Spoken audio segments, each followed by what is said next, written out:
Welcome to aari gallery. இன்றைக்கி நம்ம back neck design தான் பார்க்க போகிறோம். அதுக்கு முன்னாடி சப்ஸ்கிரைப் பண்ணலைன்னா சப்ஸ்கிரைப் பண்ணிக்கோங்க. மறக்காமல் பெல் பட்டனும் கிளிக் பண்ணிக்கோங்க. இந்த ப்ளவுஸோடைய ஸ்லீவ் டிசைன் வந்து அப்படியே கான்ட்ராஸ்ட் டிஃப்ரெண்ட்டாக இருக்கும். ஃபஸ்ட்டு இது சாரியோட கலர் காமிச்சிடுறேன். இதுதான் வந்து சாரியோட கலர். இது வந்து லைட்டாக நம்மளுக்கு ஒய்லட் மாதிரி, பட் பார்க்குறதுக்கு உங்களுக்கு வீடியோவுக்கு வந்து ரொம்ப டார்க் பிங்க் அப்படி தெரியுது. ஸோ ஃபஸ்ட்டு வந்துட்டு ஒரு லைன் ஜரியில் கொடுத்துட்டு அதுக்கப்புறமா 2 லைன் வந்து சாரியோட கலர் 2 லைன் கொடுக்க போகிறோம். இது வந்து ஃபுல்லாக நம்மளுக்கு கஸ்டமருடைய சாய்ஸ் தான். அவங்க தான் வந்து டிசைட் பண்ணி கொடுத்தாங்க. ஸோ அந்த 3 லைன் செயினையும் முடிச்சுட்டு அதுக்கப்புறமா நான் உங்களுக்கு காட்டுறேன். அப்போ தான் லுக் தெரியும். ஸோ ஃபுல்லாக முடிச்சாச்சு. நெக்ஸ்ட்டு வந்து பீட் லைன்ஸ். நம்ம இதுக்கு நார்மல் ஸ்விங் த்ரெட்டு தான் யூஸ் பண்ண போகிறோம். பீட் நீடில் யூஸ் பண்ணியிருக்கோம். 2 பீடாக அட்டாச் பண்ணிக்கலாம். ப்ளவுஸோட மெட்டீரியலை பொறுத்து நான் ஆல்ரெடி சொல்லியிருக்கேன், 3 பீட் கொடுக்கலாம். பட் அது வந்து ரொம்ப ஸ்டிஃபாக இருக்கிற மெட்டீரியலாக இருக்கணும். சேம் டைம் வந்து நம்ம கொடுக்கும்போது கொஞ்சம் பர்ஃபெக்டாக கொடுக்கணும். 90 டிகிரியில் நீடியில் வச்சு கொடுக்கணும். ஸோ அதுக்கெல்லாம் நிறைய டெக்னிக் இருக்குது. ஸோ அதை பார்த்துட்டு கொடுங்க. இப்போ இதை ஃபுல்லாக முடிச்சுட்டு காட்டுறேன். ஃபுல்லாக முடிச்சாச்சு. Next stone chain. நான் வந்து கொஞ்சம் பெரிய சைஸ் வந்து எடுத்திருக்கேன். ஏன்னா நம்மளுக்கு வந்துட்டு இது வந்து ஒரு லைன் பீட், அதுக்கப்புறம் மறுபடியும் ஸ்டோன் செயின், மறுபடியும் பீட் தான் கொடுக்க போகிறோம். இவ்வளோ தான் வந்து நெக் லைனே. ஸோ அதனால் கொஞ்சம் பெரிய சைஸ் தான் நான் கொடுக்குறேன்.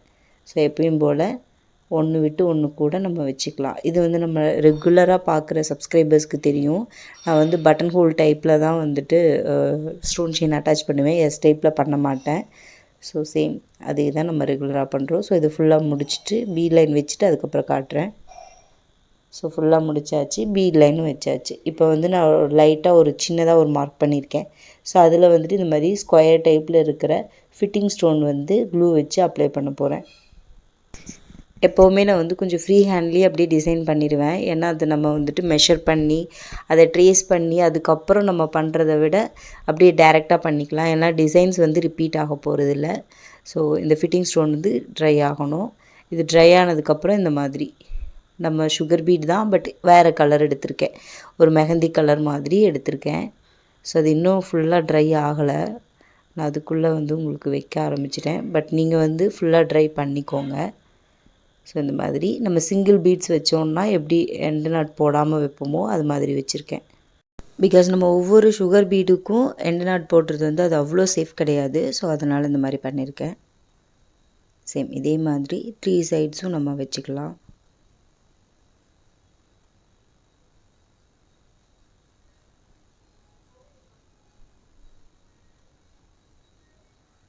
ஸோ ஃபுல்லாக வச்சாச்சு. அதுக்கப்புறமா நான் வந்து gold colour stone round stone வச்சுருக்கேன். இந்த கேப் வந்து பார்த்திங்கன்னா ஒரு 1/4 இன்ச்சு ஒரு பாயிண்ட் அந்த மாதிரி கேப்பில் வச்சுருக்கேன். இது எல்லாமே ஐ மெஷர் தான். பர்ஃபெக்டாக நான் மெஷர் பண்ணி வைக்கல. ஸோ சேம் இந்த பீட்லேருந்து ஒரு 1/4 இன்ச் கரெக்டாக, அந்த பீட் இல்லாமல் இந்த ஸ்டோன்லேருந்து 1/4 இன்ச் ஒரு பாயிண்ட் அந்த மாதிரி மெஷர் பண்ணி வச்சுருக்கேன். ஏன்னா நம்ம இந்த ஸ்டோன் செயினும் சுகர் பீடும் தான் ஒரு லைன் வைக்க போகிறோம். நம்ம இந்த ஸ்டோனை அதாவது நம்ம ரவுண்ட் ஸ்டோன் இருக்கு இல்லையா, இதை சுற்றியும் ஸ்டோன் செயினும் சுகர் பீடும் தான் வைக்க போகிறோம். ஸோ அதனால் மேலே இருக்கிறத மெஷர் பண்ணி வச்சுருக்கேன். பட் என்னென்னா நம்ம இதில் ஃபஸ்ட்டு ஸ்டார்டிங்லேயே சுகர் பீடு வச்சுட்டு அதுக்கப்புறம் ஸ்டோன் செயின் வச்சுட்டு மறுபடியும் ஒரு சுகர் பீட் அந்த மாதிரி வைக்காமல் எடுத்த உடனேயே நம்ம ஸ்டோன் செயின் தான் வைக்க போகிறோம். ஸ்டோன் செயின் பார்த்திங்கன்னா நம்பர் 14 எடுத்திருக்கேன். ஸோ அதுக்கேற்ற மாதிரி வளைஞ்சி கொடுக்கணும் இல்லையா, நம்மளுக்கு அந்த ரவுண்ட் ஸ்டோனுக்கு ஏற்ற மாதிரி வளைஞ்சி கொடுக்கணும். ஸோ அதுக்கு இந்த ஸ்டோன் செயின் தான் நம்மளுக்கு ஃப்ளெக்சிபிளாக இருக்கும். ஸோ அதனால் இந்த மாதிரி சின்னதை எடுத்திருக்கேன். ஸோ இதுக்கு ஒரு ஸ்டோன் செயினுக்கும் சென்டரில் வந்துட்டு ஸ்டிச் போடுற மாதிரி இருக்கும்.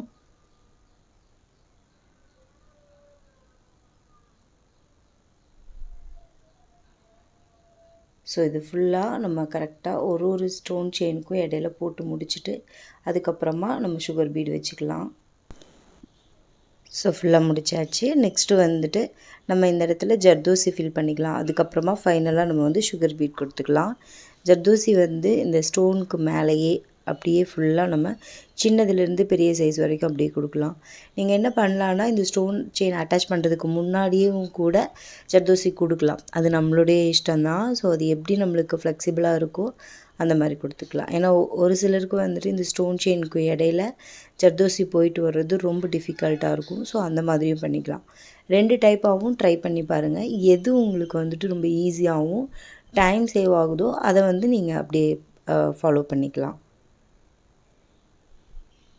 ஜர்தோசியை வந்துட்டு நல்லா லூஸ் கொடுத்துட்டு நம்ம லைட்டாக இழுத்துட்டு அதுக்கப்புறம் கட் பண்ணுவோம் இல்லையா, அது மாதிரி நல்லா இழுத்துட்டு கட் பண்ணிட்டீங்கன்னா ஒரு வேளை சைஸ் கொஞ்சம் பெருசாக இருந்தாலும் அதை அட்ஜஸ்ட் பண்ணிக்கலாம். ஸோ அந்த மாதிரி ட்ரை பண்ணிக்கோங்க.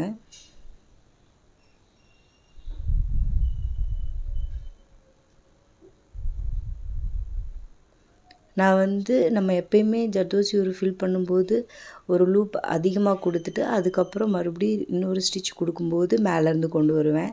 பட் இதில் எப்படின்னா லாக் ஸ்டிச் போட்டு பக்கத்துலேயே ஒரு ஸ்டிச் எடுத்து அதுலேயே ஜர்தோசி அட்டாச் பண்ணுறேன். ஸோ இதுவும் அதே மாதிரி தான். உங்களுக்கு எது ஃப்ளெக்சிபிளாக இருக்கோ அதை ட்ரை பண்ணி அதை வந்துட்டு ஃபாலோ பண்ணிக்கோங்க. ஏன்னா இதுக்கு வந்துட்டு சென்டரில் வந்து ஒரு ஜர்தோசியே எம்போசிங்காக கொடுக்காம ஸ்டோனை எம்போசிங்க்கு கொடுத்துருக்கேன் அப்படின்னா அது வந்து நல்ல கோல்டு கலர். ஸோ லைட்டாக விலகுனா கூட நம்மளுக்கு அந்த ஜர்தோசியோட எம்போசிங் வந்துட்டு மிஸ் ஆகாது. சேம் டைம் வந்து அந்த கிளிட்டரும் சேம் நல்லாயிருக்கும். அதே நேரத்தில் வந்து நம்மளுக்கு மோல்டிங் வந்து ரொம்ப பெருசாகவும் இருக்கும் பார்க்குறதுக்கு. ஜர்தோசி மட்டும் கொடுத்தா கொஞ்சம் ஃப்ளாட்டாக இருக்கும். ஸோ அதனால் இந்த மாதிரி ஸ்டோன் வந்து ட்ரை பண்ணியிருக்கேன். ஸோ சேம் இதே மாதிரி மேலேருந்து, அதாவது லெஃப்ட் சைட்லேருந்து ரைட் சைடு வந்து வந்துட்டோம். ஸோ எப்படி நம்ம சின்னதுலேருந்து ஸ்டார்ட் பண்ணோமோ அதே மாதிரி சின்னதோடு முடிக்கிற மாதிரி இருக்கும். ஸோ அவ்வளோதான், கம்ப்ளீட் பண்ணியாச்சு. நெக்ஸ்ட்டு வந்து இதை சுற்றி நம்ம வந்து சுகர் பீட் கொடுத்துக்கலாம். நான் ஆல்ரெடி சொன்ன மாதிரி எல்லா ட்ரையும் பண்ணி பாருங்கள். அதில் உங்களுக்கு எது ஃப்ளெக்சிபிளாக இருக்கோ அதை வந்து ஃபிக்ஸ் பண்ணிக்கோங்க. இது எப்பவும் போல் 2 பீடாக வச்சு அட்டாச் பண்ணுறது தான்.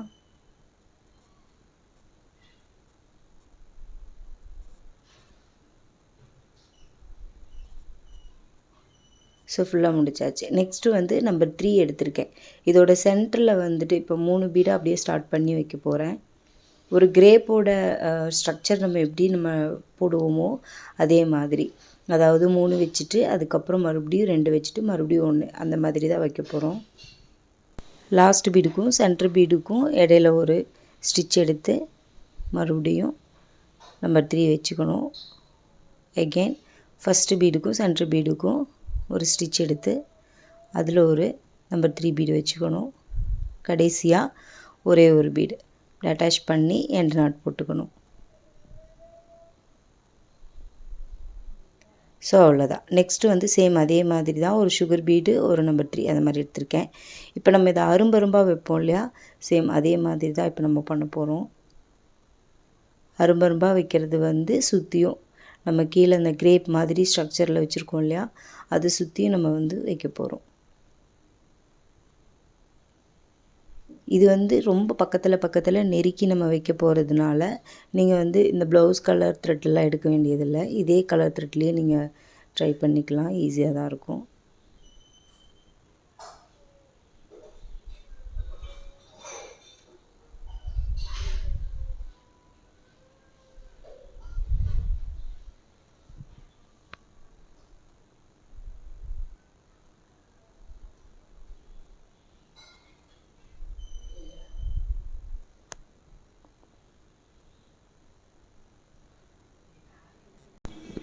ஸோ அவ்வளோதான்.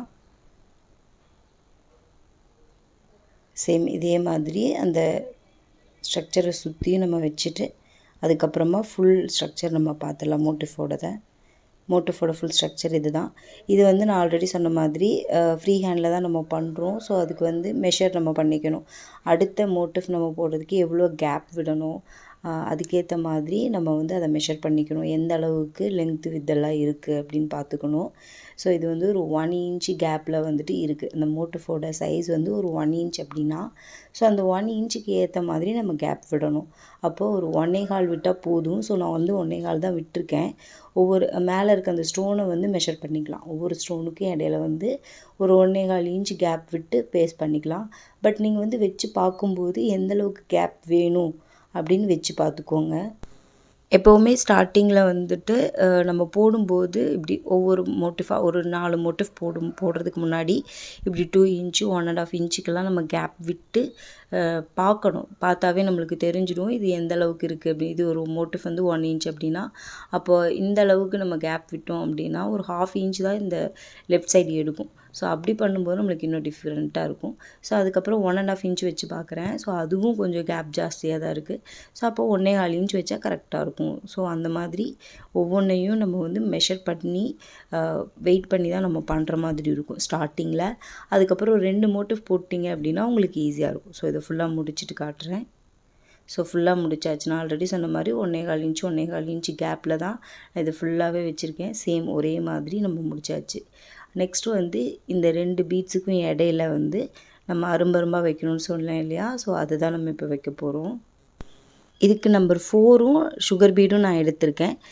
பிகாஸ் அது கொஞ்சம் நல்லா பெருசாக இருக்கும். ஸோ அதுக்காக நம்பர் 3யை விட அது கொஞ்சம் இம்போசிங்காக தெரியணும். ஸோ அதனால் இப்போ நம்ம சுகர் பீடையும் நம்பர் 4ஐயும் அட்டாச் பண்ணிட்டு மறுபடியும் ஒரு சுகர் பீடு வச்சுட்டு அதுக்கு எண்டு நாட் போட்டுடணும். ஸோ அவ்வளோதான். நெக்ஸ்ட்டு வந்து மேலே நம்ம அந்த ஸ்டோன் செயின் இருக்கு இல்லையா, அந்த லைனை ஒட்டி நெக் லைனை ஒட்டி அரும்பாக வந்துட்டு நம்பர் 4ஐயும் சுகர் பீடையும் வச்சுக்கலாம். சேம் இதே மாதிரி தான் ப்ளவுஸ் ஃபுல்லாக நம்ம கொடுக்க போகிறோம். இப்போ எண்டு நாட் போட்டாச்சு. சேம் இதே மாதிரி சென்டரில் மாறாமல் எல்லா பக்கமும் கொடுக்கணும். ஸோ இதை ஃபுல்லாக கொடுத்து முடிச்சுட்டு அதுக்கப்புறமா நான் காட்டுறேன். இதுக்கப்புறம் ஓவரால் புட்டாஸும் ஒரு ஸ்டோன் தான் ஸ்டிக் பண்ண போகிறோம். ஸோ ஸ்டோன் நான் ஆல்ரெடி ஸ்டிக் பண்ணிட்டேன். இதோட கலர்லேயே பார்க்குறதுக்கு ரொம்ப டிஃப்ரெண்ட் கலராக தெரியும். நான் உங்களுக்கு த்ரெட் காமிச்சேன். த்ரெட்டும் இந்த ஸ்டோனும் வந்து ரொம்ப டிஃப்ரெண்ட் கலராக இருக்கும். ஸோ ஆல்ரெடி நான் இதை பேஸ்ட் பண்ணிவிட்டேன். இது சாரியை மேட்ச் பண்ணி தான் நம்ம போட்டிருக்கோம். ஸோ அது டபுள் ஷேடடாக இருக்கனால உங்களுக்கு அப்படி தெரியலாம்.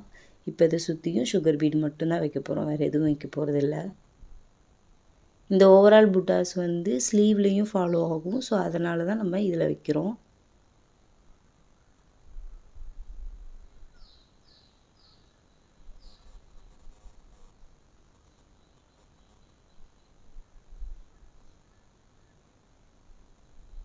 ஓவரால் புட்டாஸ் ரொம்ப ரொம்ப இம்பார்ட்டன்ட். ஸோ ரொம்ப பக்கத்தில் வச்சுருக்கேன்.